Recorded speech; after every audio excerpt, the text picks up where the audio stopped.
I have decided that I am going to kill myself. I think it's important someone understand why, so I'm making this video before I blow my head off. The first time I remember it happening I was 9. Johnny Weller and I were playing in his backyard.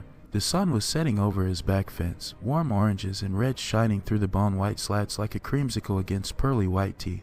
Johnny was the cowboy and I was the dirty redskin, stealing his horse. We ran around the swing set, him laughing and me whooping and threatening to scalp him.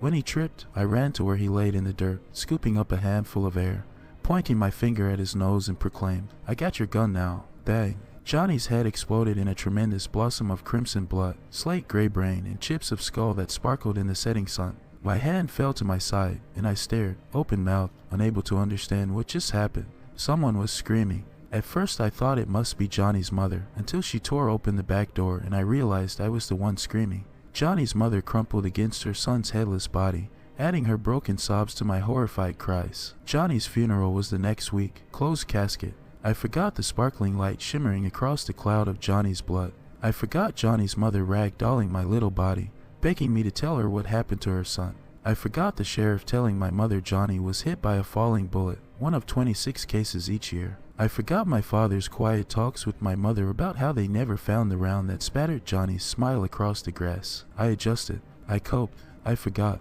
I didn't forget the next time it happened.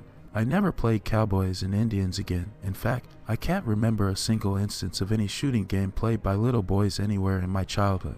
I do remember the little girl in the park, popping her little Nerf balls as she bounced around. She ran up to me, brandishing the weapon and shouting, "Hands up."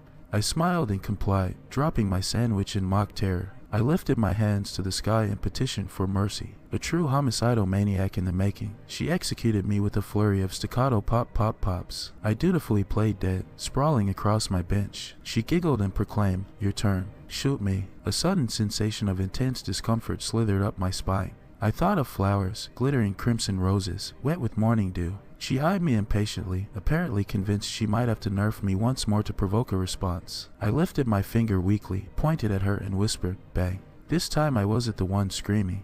Her mother cradled her baby's dismembered limbs, frantically clutching an arm, then a leg. I had pointed my finger at the little girl's belly button.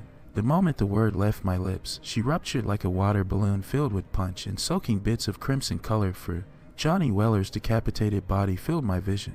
The slow red of sunset sliding down the front of his striped shirt. I ran. I can't do this anymore. I got pissed at Lori yesterday and put my finger in her face to tell her off. I didn't even say it.